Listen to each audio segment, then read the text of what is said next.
یہ صورت خاص طور پر آقا کریم علیہ السلام کی نعت ہے۔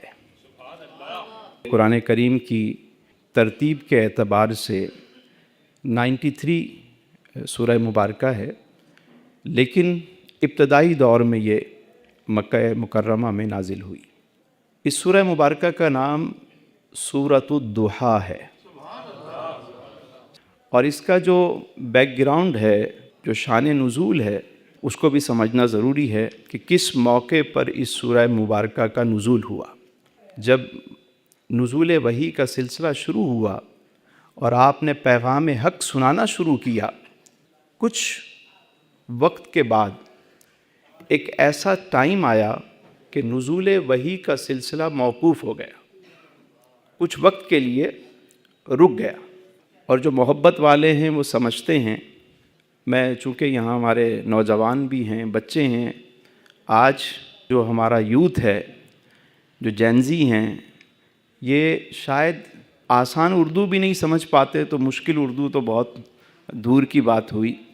تو میں سمجھانے کے لیے صرف یہ مثال دے رہا ہوں کہ جیسے پہلے کسی دور میں خطوط آتے تھے، اور کسی چاہنے والے کا کوئی خط آتا ہو اور وہ رک جائے، کہ صرف سمجھانے کے لیے میں بات کر رہا ہوں، ایسی مثال تو وہاں نہیں دی جا سکتی، صرف اپنے بچوں کو سمجھانے کے لیے کہ کسی پیارے کی آپ کو کال آتی ہو، پیغام آتا ہو، اور اچانک وہ سلسلہ رک جائے، تو ایک محبت کرنے والا بے چین ہو جاتا ہے کہ کیا وجہ ہے کہ اچانک یہ سلسلہ رک کیوں گیا، پریشان ہوتا ہے، اور یہ بھی سوچتا ہے کہ کہیں ایسا تو نہیں کہ میری وجہ سے میری کوئی بات بری لگ گئی ہو، کوئی ایسی بات ہو گئی ہو۔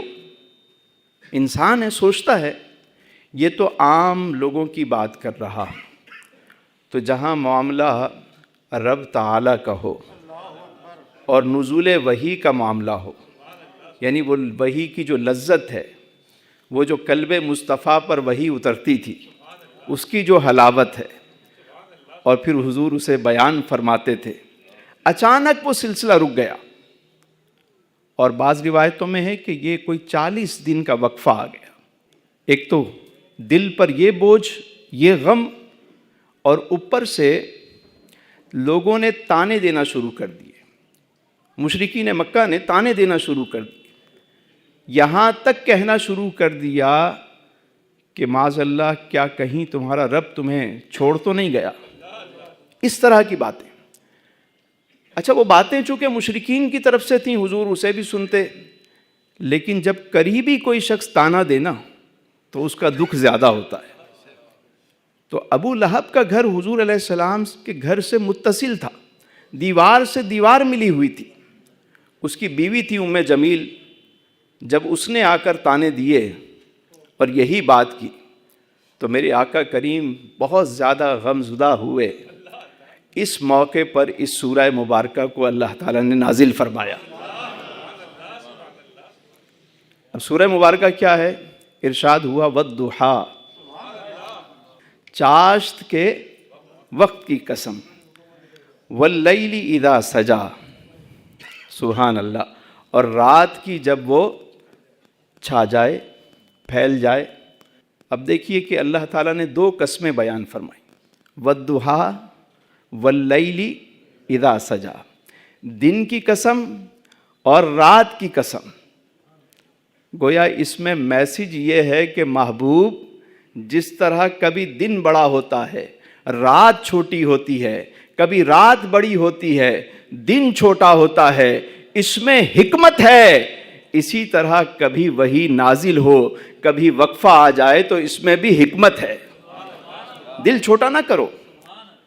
ما ودعک ربک وما قلی، ودعا جیسے ہم کہتے ہیں نا، وداع کرنا، کسی کو رخصت کرنا، چھوڑ دینا، کسی کو چھوڑ کے آنا۔ تو اللہ فرماتا ہے ما ودعک ربک وما قلی، تمہارے رب نے نہ تمہیں چھوڑا اور نہ وہ تم سے ناراض ہوا۔ محبوب یہ جو باتیں کر رہے ہیں کہ رب نے چھوڑ دیا، تو اللہ نے جواب دیا، محبوب نہ ہم نے تمہیں چھوڑا اور نہ ہم تم سے ناراض ہوئے۔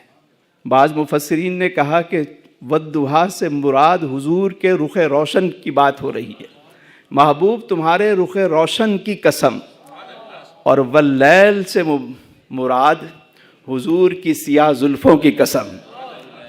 اے روشن چہرے والے محبوب، اے چاشت کی طرح، صبح کی طرح جب سورج نکلتا ہے، روشن چہرے والے محبوب، اے سیاہ زلفوں والے حبیب، تمہارے رب نے نہ تمہیں چھوڑا ہے نہ وہ تم سے ناراض ہوا ہے.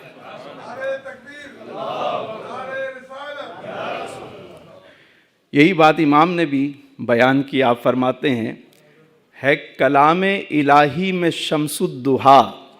منظوم ترجمہ کیا امام نے.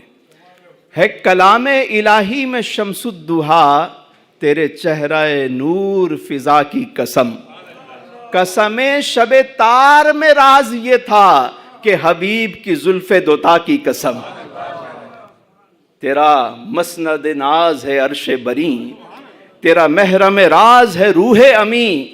توئی سرور ہر دو جہاں ہے شہا، تیرا مثل نہیں ہے خدا کی قسم. تیرا مثل نہیں ہے. دائی حلیمہ جب آقا کریم علیہ السلام کو لے کر آئی اپنے قبیلے میں، عورتیں جمع ہوئیں اور کہنے لگیں حلیمہ تیرے گھر میں زیادہ تیل آ گیا ہے، تیرے گھر کے چراغ ساری رات روشن رہتے ہیں، تو چراغ بجھانا بھی بھول جاتی ہے. تو دائی حلیمہ کہنے لگیں قسم خدا کی میں تو کوئی چراغ روشن نہیں کرتی. جب سے میں اپنے گھر میں اس سونے مکھڑے والے حبیب کو لے کر آئی ہوں، آمنہ کے لال کو لائی ہوں، میرا پورا گھر نور علی نور ہو گیا ہے. نور علی نور ہو گیا. اور ایک اور واقعہ مجھے یاد آ رہا ہے. ہجرت کا موقع ہے، حضور کے چہرے انور کی بات ہو رہی. ہجرت کا موقع ہے، آپ علیہ السلام تشریف لے جا رہے ہیں مدینے کی طرف. جناب ابو بکر صدیق بھی ساتھ ہیں. ایک خاتون ہے ام معبد، کیا نام ہے؟ اس کی کٹیا نظر آئی، اس کا گھر نظر آیا. آپ علیہ السلام نے جناب صدیق اکبر سے فرمایا ابو بکر پتہ کرو کوئی کھانے پینے کا کوئی انتظام ہو جائے یہاں پہ. دیکھیں بشری تقاضے بھی تو ہیں نا، حضور کی ایک بشری زندگی بھی ہے. تو آپ نے پوچھا. جناب ابو بکر گئے اور مائی سے کہا کہ مائی تیرے گھر میں کچھ ہے، ہم مہمان ہیں، مسافر ہیں. وہ کہنے لگیں کہ ہم عرب کے لوگ وہ ہیں کہ مہمانوں کی بڑی قدر کرتے ہیں، لیکن اس وقت میرے گھر میں کوئی چیز حاضر نہیں جو میں پیش کروں، ورنہ اتنے خوبصورت مہمانوں کو کون ویلکم نہیں کرے گا. تو جناب ابو بکر نے دیکھا ایک بکری ہے بندھی ہوئی ہے، فرمایا اس بکری کا دودھ ہم نکال لیں. وہ کہنے لگی کہ یہ بکری تو وہ ہے کہ چلنے کے قابل بھی نہیں، اور اس کے تھن سوکھ چکے ہیں. یہ اگر چلنے کے قابل ہوتی تو ریوڑ کے ساتھ یہ بھی چلی جاتی، تو یہ تو اس قابل نہیں کہ دودھ دے سکے. تو آپ علیہ السلام نے فرمایا اجازت دو، ہم کوشش کر لیتے. اس نے کہا ٹھیک ہے آپ کی مرضی. جناب ابو بکر اس بکری کو میرے آقا کریم علیہ السلام کے قریب لائے، اور میرے حضور نے جب اس پر دست کرم پھیرا، بکری کی کھیری میں دودھ اتر آیا. آپ نے فرمایا برتن لاؤ. ام معبد ایک چھوٹا سا برتن لے آئی کہ بکری کا دودھ کتنا ہوگا، اول تو وہ بکری بیمار ہو. چھوٹا سا برتن لائی، بھر گیا. میں اور برتن لاؤ، اور برتن لے کر آتی رہی حیرت میں. اس کا بیٹا حیرت سے دیکھ رہا ہے. برتن لاتے گئے حتیٰ کہ ام معبد کے گھر کے سارے برتن دودھ سے بھر گئے. دودھ پھر بھی موجود ہے. آپ علیہ السلام نے ام معبد کو بھی دیا کہ بچے کو بھی دیا. جناب ابو بکر صدیق رضی اللہ تعالیٰ عنہ نے دودھ پیا، میرے آقا نے نوش فرمایا. اس کے بعد حضور نے انہیں برکت کی دعا دی اور حضور تشریف لے گئے. اور وہ خاتون حیرت میں ہے، اس کا بیٹا حیرت میں ہے کہ کون ہے یہ. آپ علیہ السلام تو تشریف لے گئے. جب شام ہوئی اس کا شوہر ابو معبد آیا اور وہ دروازے پہ آ کے کھڑا ہو گیا. جیسے ہی گھر کے قریب آیا دروازے پہ آ کے رک گیا. کہنے لگا ام معبد یہ گھر میں آج خوشبو کیسی ہے؟ گھر میں آج خوشبو کیسی ہے؟ عرصہ ہوا طیبہ کی گلیوں سے وہ گزرے ہیں، اس وقت بھی گلیوں میں خوشبو ہے پسینے کی. تو ام معبد نے کہا تم اندر تو آؤ، ہم تمہیں بتاتے ہیں. جب ابو معبد اندر آیا تو دودھ دیکھا. کہا یہ اتنا سارا دودھ؟ کہا اس بکری نے دیا ہے. کہا کیوں مذاق کرتی ہو، یہ تو میرا پورا ریوڑ بھی دودھ دے تو اتنا دودھ نہیں ہو سکتا. پھر جب ام معبد نے وہ بات بتائی تو ابو معبد حیرت سے سنتا رہا اور کہنے لگا کہ مجھے یہ بتاؤ وہ تھے کون، وہ کہاں سے آئے تھے، نام کیا تھا؟ اب ام معبد نے تو نام نہیں پوچھا، اپنی طرف سے ایک نام رکھ دیا. اس نے نام کیا رکھا؟ اس نے کہا کہ ان کا نام مبارک ہے. مبارک تھے یعنی برکت والے، مبارک. اس نے کہا مبارک آئے تھے. تو پوچھا کیسے تھے؟ اب جب ام معبد نے وہ نقشہ بیان کیا وہ سنیے. وہ عرب کی ایک خاتون جو پہلی دفعہ میرے حضور کو دیکھ رہی ہے وہ کیا کہتی ہے؟ وہ بیان کرتی ہے حضور کے چہرے اقدس کو کہ کتنا وجیح خوبصورت چہرہ تھا، روشن چہرہ. اور کہنے لگی کہ سرمگی آنکھیں تھیں اور سیاہ زلفیں تھیں، داڑھی گھنی تھی، چہرہ روشن تھا. اور پھر اس نے ایک بات کہی، 2 جملوں میں پورا حسن بیان کیا اس نے. کہنے لگی اجمل من بعید و احسن من قریب. کہیے سبحان اللہ. کا دور سے دیکھا تو صاحب جمال نظر آئے اور جب قریب آئے تو سراپا حسن و کمال نظر آئے.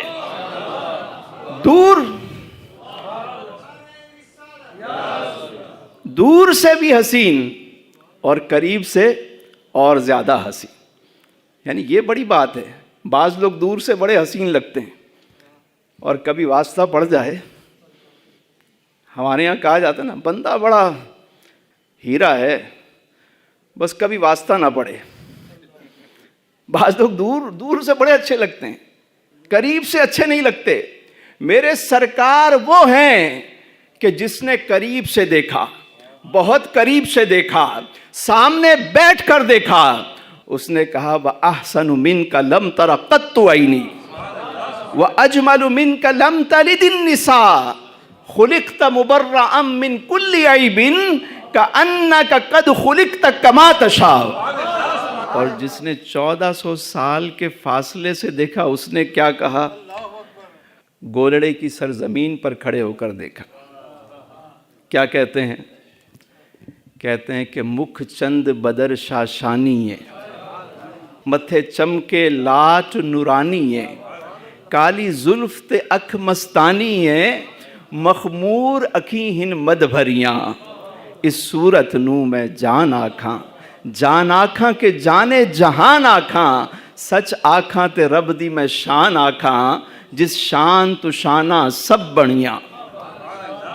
ماں اجملکا ماں احسنکا ماں اکملکا. کتھے مہر علی کتھے تیری ثنا، گستاخ اکھیاں کتھے جاڑیاں.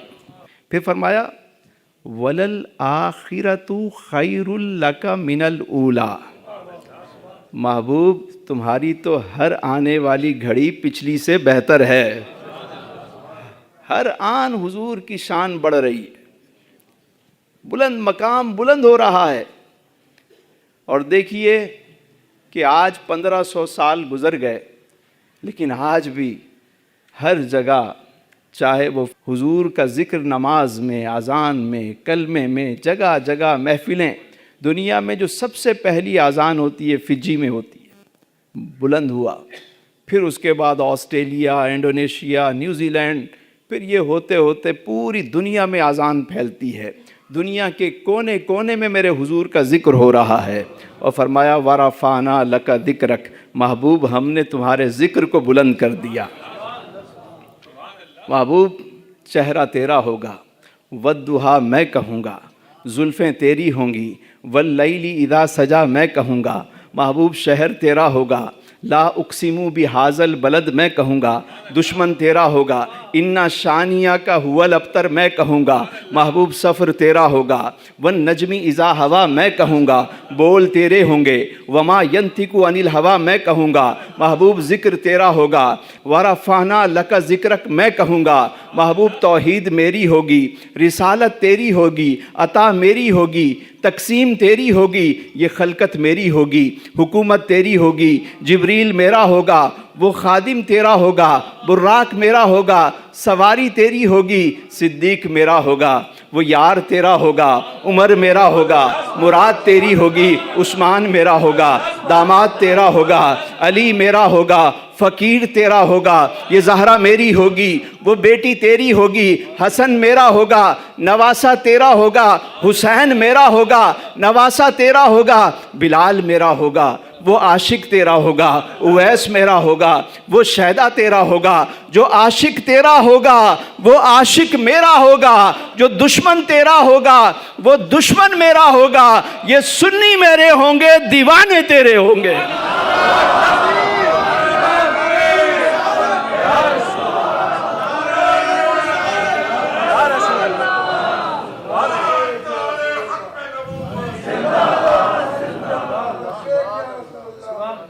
وَلَلْآخِرَةُ خَيْرٌ لَكَ مِنَ الْأُولَى، محبوب تیری تو ہر آنے والی گھڑی پچھلی سے بہتر ہے۔ پھر فرمایا والا سوفا، سبحان اللہ سبحان اللہ، کہیے سبحان اللہ۔ حضور کی نعت بیان ہو رہی ہے، شان بیان۔ والا سوفا یعطیک ربک فترضی، محبوب بے شک قریب ہے کہ تمہارا رب تمہیں اتنا عطا کرے گا کہ تم راضی ہو جاؤ گے، تم راضی ہو جاؤ گے۔ خدا کی رضا چاہتے ہیں دو عالم، خدا چاہتا ہے رضائے محمد۔ وہ ہمارے ایک بہت اچھے کراچی کے شاعر تھے، اللہ تعالیٰ انہیں غریق رحمت کرے، سعید ہاشمی صاحب۔ وہ ایک بڑا خوبصورت کلام پڑھتے تھے اور مجھے بہت پسند ہے وہ کلام۔ میری آواز تو نہیں ہے لیکن مل کے پڑھتے ہیں۔ فرماتے ہیں کہ اگر کوئی اپنا بھلا چاہتا ہے، اگر کوئی اپنا بھلا چاہتا ہے، اگر کوئی اپنا بھلا چاہتا ہے، اگر کوئی اپنا بھلا چاہتا ہے، اسے چاہے جس کو خدا چاہتا ہے، اسے چاہے جس کو خدا چاہتا ہے۔ خدا کی رضا مصطفیٰ چاہتے ہیں، خدا مصطفیٰ کی رضا چاہتا ہے، خدا مصطفیٰ کی رضا چاہتا ہے۔ درود ان پہ بھیجو سلام ان پہ بھیجو، درود ان پہ بھیجو سلام ان پہ بھیجو، یہی مومنوں سے خدا چاہتا ہے، یہی مومنوں سے وَلَسَوْفَ يُعْطِيكَ رَبُّكَ فَتَرْضَىٰ، محبوب ان قریب تمہارا رب تمہیں اتنا عطا کرے گا کہ تم راضی ہو جاؤ، تم راضی ہو جاؤ گے۔ ساری دنیا رب کو راضی کر رہی ہے اور رب میرے مصطفیٰ کی رضا چاہتا ہے۔ سبحان اللہ۔ اور حضور فرماتے ہیں کہ میں اس وقت تک راضی نہیں ہوں گا جب تک میرا ایک ایک امتی جنت میں داخل نہ ہو جائے۔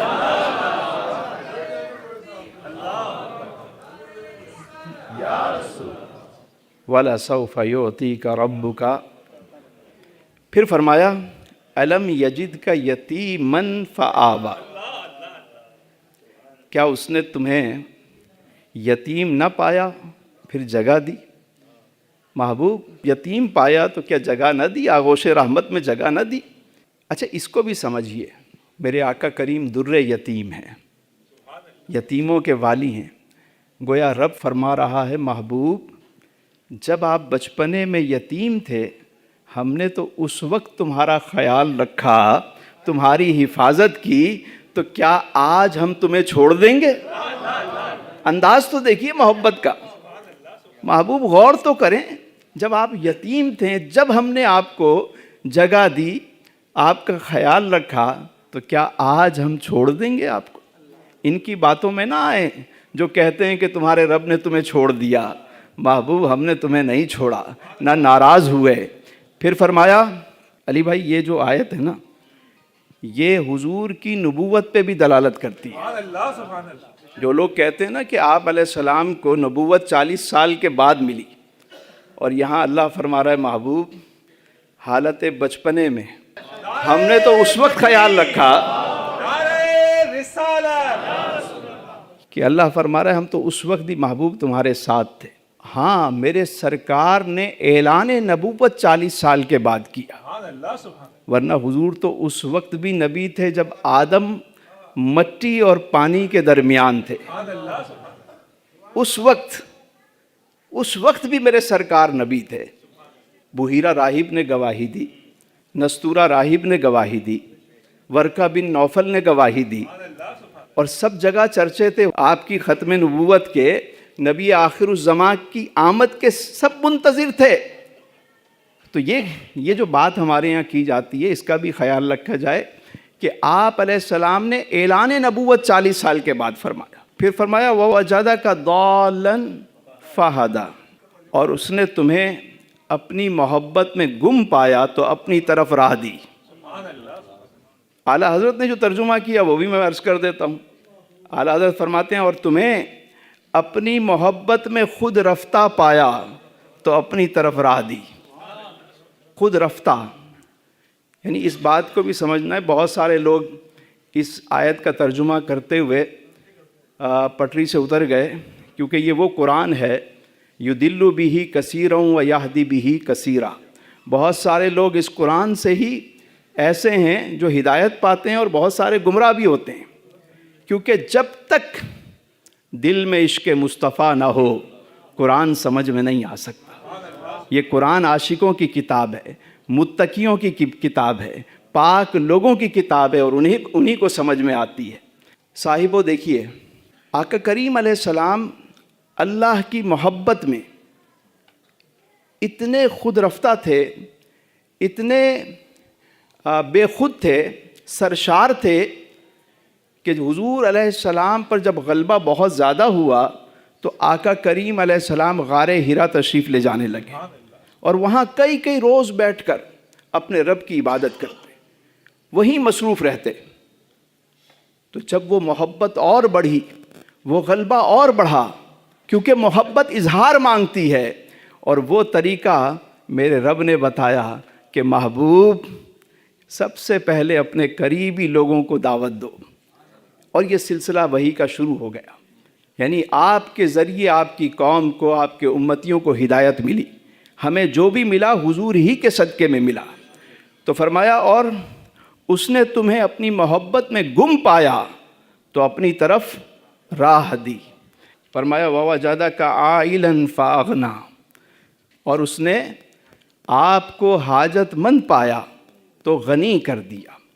میرے حضور غنی ہیں, میرے حضور قاسم ہیں, قاسم نعمت ہیں, حضور تقسیم کرنے والے ہیں. اللہ نے اپنے محبوب کو غنی کر دیا ہے, حضور عطا فرمانے والے ہیں.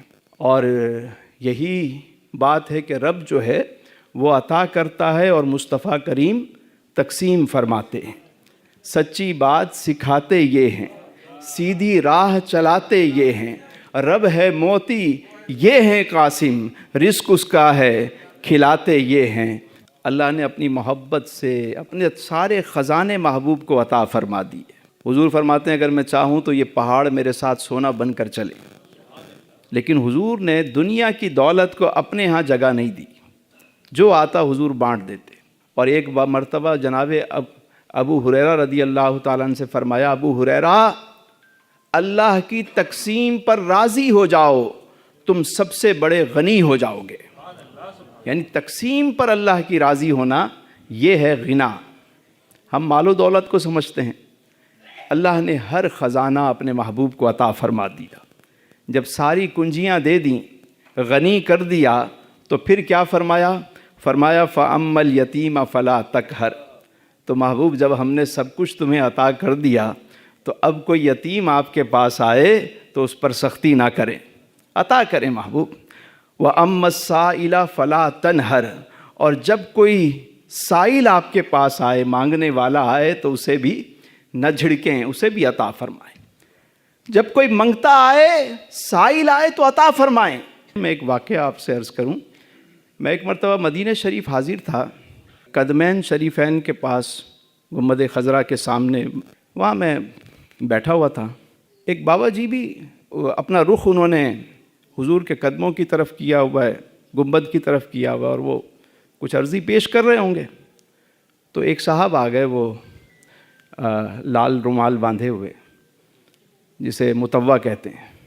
اچھا، پہلے تو بہت ہوتے تھے، ہر جگہ کھڑے ہوتے تھے۔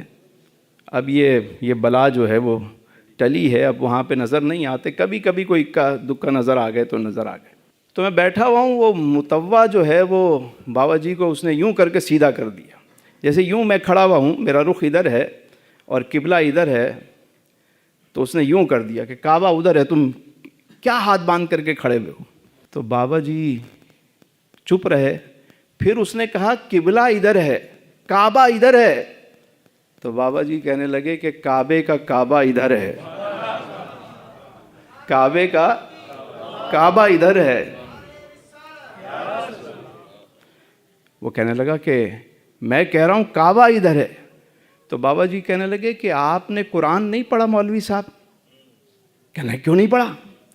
تو آپ نے یہ آیت نہیں پڑھی فَأَمَّا الْيَتِيمَ فَلَا تَقْهَرْ وَأَمَّا السَّائِلَ فَلَا تَنْهَرْ، کہ اللہ کے محبوب کے بارگاہ میں کوئی یتیم آ جائے تو حضور اس پہ کرم فرماتے ہیں، کوئی سوالی آ جائے، کوئی منگتا آ جائے، حضور اس کو عطا فرماتے ہیں۔ تو میں تو یتیم بھی ہوں، سائل بھی ہوں، قرآن کے حکم کے مطابق اپنے حضور کے پاس حاضر ہوں۔ وہ کہنے لگا ایسے تھوڑی ہوتا ہے، ادھر جائیے، ادھر اس طرف کھڑے ہوں۔ کہنے لگا مولوی صاحب آپ نے واقعی قرآن نہیں پڑھا، ورنہ کیا آپ نے وہ آیت نہیں پڑھی وَلَوْ أَنَّهُمْ إِذْ ظَلَمُوا أَنفُسَهُمْ جَاءُوكَ فَاسْتَغْفِرُوا اللَّهَ وَاسْتَغْفَرَ لَهُمُ الرَّسُولُ لَوَجَدُوا اللَّهَ تَوَّابًا رَحِيمًا۔ لگتا ہے تم نے قرآن پڑھا ہی نہیں اور قرآن کو سمجھا ہی نہیں۔ قرآن کہہ رہا ہے کہ اگر گناہ ہو جائیں، جانوں پر ظلم ہو جائیں، تو میرے محبوب کی بارگاہ میں حاضر ہو جاؤ۔ اس آیت مبارکہ کا منظوم ترجمہ کسی نے کیا اور مجھے بہت پسند آیا۔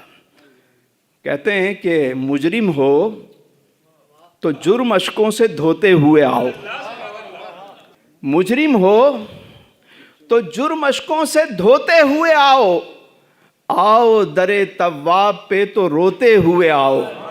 مذکور ہے قرآن میں توبہ کا طریقہ، محبوب کی دہلیز سے ہوتے ہوئے آؤ، محبوب کی دہلیز سے ہوتے ہوئے آؤ۔ مجرم بلائے آئے ہیں، جاؤ کا ہے گواہ، پھر رد ہو کب یہ شان کریموں کے در کی ہے۔ مانگیں گے مانگے جائیں گے، منہ مانگی پائیں گے، سرکار میں نہ لا ہے نہ حاجت اگر کی ہے۔ تو حضور کی بارگاہ میں آج بھی کوئی چلا جائے، یتیم ہو، سائل ہو، منگتا ہو، جا کے کھڑا ہو جائے اور کہے یا رسول اللہ انظر حالنا، کرم ہو جاتا ہے۔ شرط یہ ہے کہ منگتا ہو، منگتے خالی ہاتھ نہ لوٹے، کتنی ملی خیرات نہ پوچھو، ان کا کرم پھر ان کا کرم ہے، ان کے کرم کی بات نہ پوچھو۔ حضرت خالد صاحب فرماتے ہیں کہ منگتے ہیں کرم ان کا صدا مانگ رہے ہیں، دن رات مدینے کی دعا مانگ رہے ہیں۔